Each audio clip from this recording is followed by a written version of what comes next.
Faut-il fermer les écoles ou avancer les vacances de Pâques, comme le propose la présidente de la région Île-de-France, Valérie Pécresse? La mairie de Paris répond non. Et pour l'instant, pas question de fermer donc les établissements du côté du ministère de l'Éducation, qui constate toutefois une forte augmentation des cas cette semaine, grâce notamment aux tests salivaires. Plus de 2000 classes sont fermées et le gouvernement reconnaît que le taux de positivité de 0,5% est bien en dessous de la réalité, Benoît Ballet. D'abord, toutes les écoles n'ont pas encore été testées. Quand c'est le cas, les enfants absents pour cause de Covid ne sont pas prélevés.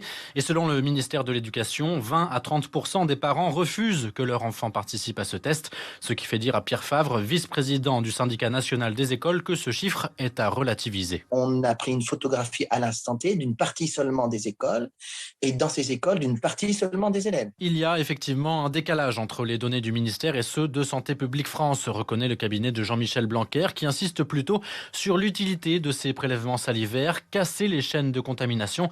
Et ça fonctionne parfois sur le terrain, reconnaît Guylaine David, porte-parole du syndicat d'instituteurs SNUIPP-FSU. On a eu effectivement des classes, il n'y avait pas de cas avérés dans l'école et les tests ont montré qu'il y avait des cas positifs, parfois asymptomatiques. Et ça a provoqué dans certains endroits des fermetures de classes. Une campagne de tests salivaires dans les écoles rendue difficile par les contaminations en hausse chez le personnel éducatif, d'autant que les remplaçants sont également sur le point de devenir une denrée rare.